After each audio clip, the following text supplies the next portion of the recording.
the reality is that there are certain communities that, in my view, should be interested in forecasting and have been exposed to it, who resist it or at least don't dive in. For example, in the world our audience knows well, political betting, I would say that on a fairly regular basis, you end up having mainstream reporters write a story about prediction markets, political betting, like a human interest story. At this point, I mean, PredictIt has been around for a number of years. They get a decent amount of press and so forth.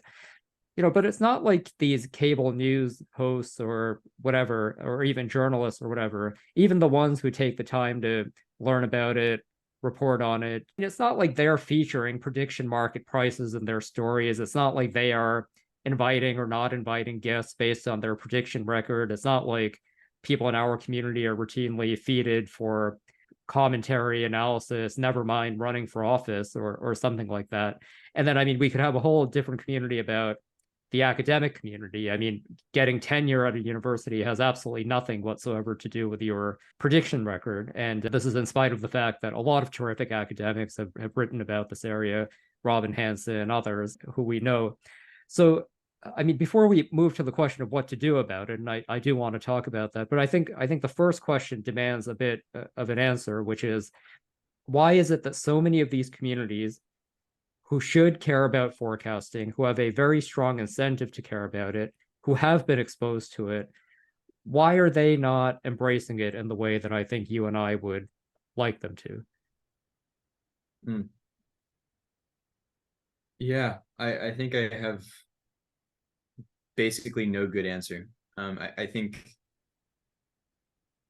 probably some combination of incentives to ignore, as Michael Story wrote about this in like why I don't recommend internal prediction market tournaments. I think a really great blog post. Michael Story runs the Swift Center for Forecasting.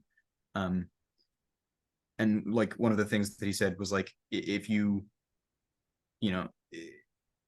forecasting can and prediction markets can help you get more information, but often can also like reduce the amount of power that a certain person has.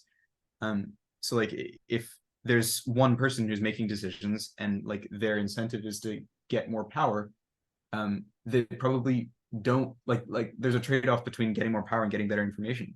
And at the points where they have to make that trade-off, even though they like should, in the sense of like the community as a whole should use more forecasting and prediction markets, the individuals making decisions shouldn't. And I think that's like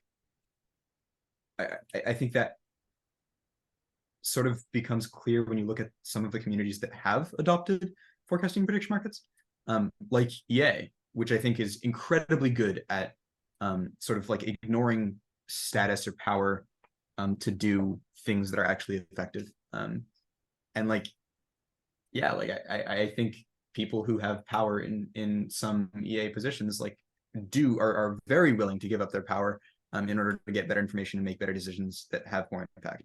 And I think that's extremely commendable. And I think a lot of politicians are very unwilling to do that.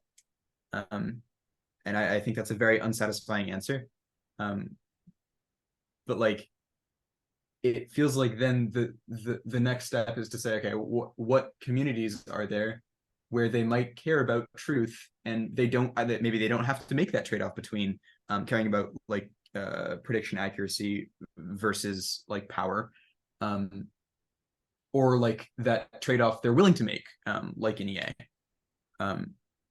And like, it seems to me at least pretty low-hanging fruit to look at those communities and just expand into those communities, maybe at the same time as thinking about how you can expand into communities that where like you do have to make those difficult trade-offs, but like, I don't know, university students don't have to give up power in order to care about forecasting. So like, great, let's do more stuff with them.